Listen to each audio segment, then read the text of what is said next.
Hey everybody, I'm back to talk to you about chapters 19 and 20 in To Kill a Mockingbird. As with the last two chapters, I'm using the study questions to kind of guide my thinking, and so it would probably help you out if you wanted to open up that document in Google Classrooms. Follow along. You're welcome to take my ideas and add your own and put your answers together that way. First question asks you to summarize Tom Robinson's testimony at the trial, and then there's some follow-up questions after it. The thing to first notice is that Tom Robinson presents a thoughtful, articulate summary of what happened the day of the assault on Mayella. He's a much more credible witness than either Mayella or Bob Ewell. He does come across as scared in terms of what's going to happen, but he does tell the truth, and he's a much more credible and believable witness throughout his testimony. Tom says that he has helped Mayella out with chores on numerous occasions, and then he gives a really sad description of Mayella that I'm just going to read to you because I think it's important as we go forward. I quote from the book, page 218. As Tom Robinson gave his testimony, it came to me that Mayella Ewell must have been the loneliest person in the world. She was even lonelier than Boo Radley, who had not been out of the house in 25 years. When Atticus asked had she any friends, she seemed not to know what he meant. Then he thought he was making fun of her. She thought he was making fun of her. She was as sad, I thought, as what Jim called a mixed child. White people wouldn't have anything to do with her because she lived among pigs. Negroes wouldn't have anything to do with her because she was white. She couldn't live like Mr. Dolphus Raymond, who preferred the company of Negroes, because she didn't own a riverbank and she wasn't from a fine old family. I think that's an important passage for numerous reasons. One is it shows just how lonely and sad Mayella is. The second, it brings up this image that we've had since the snowman that was made out of mud and snow, of this mixed race kind of purgatory that the character is in, not quite belonging to one class and not quite belonging to the other. So then Tom goes on to give his description of what happened the day of the assault. On the day of the assault, Mayella invites Tom into the house to look at a broken hinge. Once inside, he notices that all of the children are gone, and Mayella says that she saved for a year to pay for ice cream, meaning that she has planned this for a long time. She asks Tom to get up on a chair to get something down off of a chifforobe. Once on the stool, she grabs Tom around the knees, and then when he falls down, she grabs him around the waist and tries to kiss him. She says, "Kiss me," to Tom, and then, in really one of the most disturbing sentences in all of literature, she says, and I quote, "Kiss me. It'll be the first time I've ever been kissed. Quote, what my papa do to her, what my papa do to me don't count." Meaning that Bob Ewell has not only beat Mayella, but it implies that he was the one that has raped her in the past. Again, a really disturbing portrayal of the relationship between Bob Ewell and his daughter. Tom says that Bob Ewell then appears in the window and starts yelling at Mayella for what she is trying to do to Tom. Tom runs away, and past testimony tells us that Bob Ewell then beats his daughter and perhaps commits the crime of rape one more time.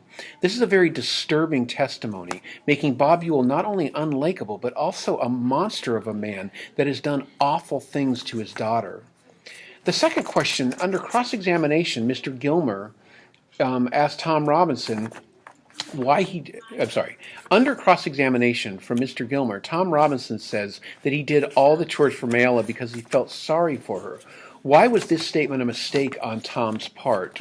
Tom Robinson says, "Yes, sir, I felt right sorry for her. She seemed to try more than the rest of them." This statement was a mistake on Tom's part because it shows him to be superior to Mayella and the other Ewells, or in other words, a black man feeling superior to a white person or family. This superiority will only further prejudice the already racist jury. You could say this was a mistake on Tom's part, but in reality the jury was already against Tom, so I'm not sure he could have said the right thing there.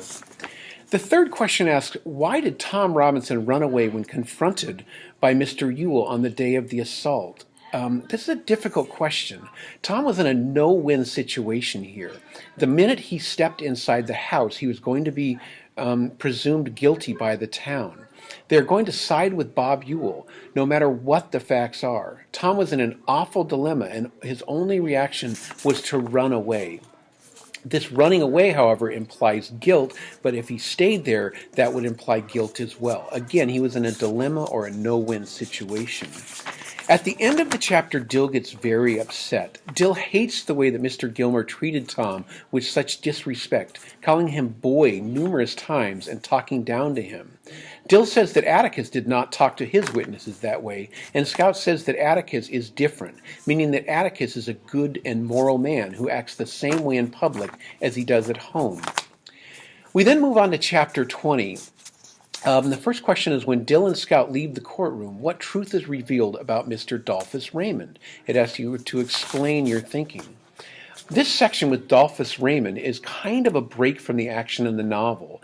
The previous testimony from Tom Robinson is one of the most dramatic passages in the book, implying or presenting the idea that Bob Ewell not only beats his daughter, but also had some kind of incestuous relation with her. It's really a difficult passage to read, and so the author has put this passage with Dolphus Raymond in almost as a comical break to what has just happened. The discussion with Dolphin provides some lighthearted reading and explanation. Dolphus is a white man who prefers the company of the African American community. He has an African American wife or companion, and they have produced a large family of kids that are of mixed race. The children are not fully welcomed into either white or black communities. This harkens back again to the snowman, who was a combination of both mud and snow, but also to the previous testimony where Mayella is spoken of as somebody who doesn't quite fit into either race. There are many ways like Scout and Jim and Dill, in that they are the product of parents who are both black and white. They are not racist, and as a result, they are outcasts. Dolphus Raymond is perceived as a man who is always drunk because he drinks out of a bottle in a paper bag.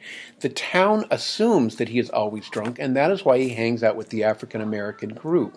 If you are not racist like us, you must be drunk all the time, seems to be their thinking.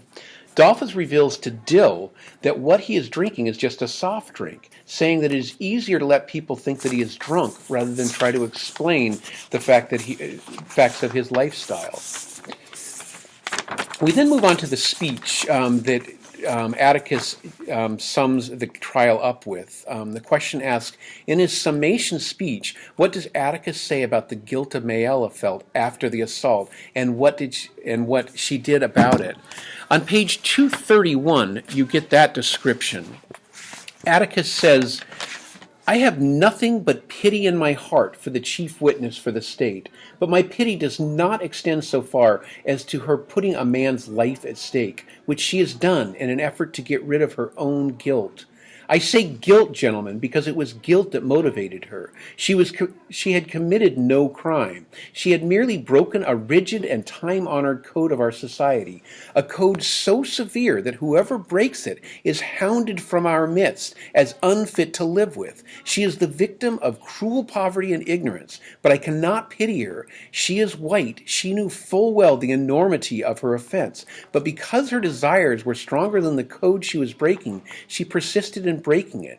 She persisted, as her subsequent reaction is something that all of us have known at one time or another. She did something every child has done. She tried to put the evidence of her offense away from her, but in this case she was no child hiding stolen contraband. She struck out at her victim, a necessity. She must put him away from her. He must be removed from her presence, from this world. She must destroy the evidence of her offense. This is again harkening back to this idea that Mayella, if her offense of trying to kiss an African American man came out, she would be ostracized from her community. She's already this poor, lonely person, and this idea of being ostracized further, she just couldn't take. And so Atticus is saying she is destroying Tom Robinson to get rid of the guilt that she's feeling. This again comes back to this idea of a snowman and a person who is ostracized from their community. Atticus says that Mayella has tempted Tom Robinson, an African-American man, and if her father or others in town found out about this, she would be an outcast. It is not a coincidence that this comes right after the Dolphus Raymond episode. From Dolphus, we see that the town would never accept a person who gets involved with someone not of their race. Mayella accused Tom of rape to cover up for what she had done. Of course, her father probably helped her with this awful racist decision. There are three other questions. I'm sorry. The third question asks, what does Atticus say about the concept of all men are created equal? Atticus says that all people are not equal. Some make more money, some women bake better cakes, and some are smarter than others. But in a court of law, all men should be equal under the law. On page 233, he ends his summation by urging the men to do the right thing. He says, I'm no idealist to believe firmly in the integrity of our courts and in the jury system. That is no ideal to me. It is a living, working reality. Gentlemen, a court is no better than each man of you sitting before me on this jury. A court is only as sound as its jury, and a jury is only as sound as the men who make it up. I'm confident that you, gentlemen, will review without passion the evidence you have heard. Come to a decision and restore this defendant to his family. In the name of God, do your duty. So Atticus has talked about Mayella's guilt. He's talked about the fact that in a court of law, Tom Robinson should be equal and receive equal treatment. And then he said that the trial or the court is only as strong as the jury and the men who sit on that jury. And then he implores them to do their job. At that point, the chapter ends, and we wait for the verdict in chapter 21. On the study guide, I included two questions that should have been in chapter 21, so I won't address the question of the verdict and the African Americans' response to the verdict until my next video. I hope this has helped. If you've got any questions, please see me in class. Thanks.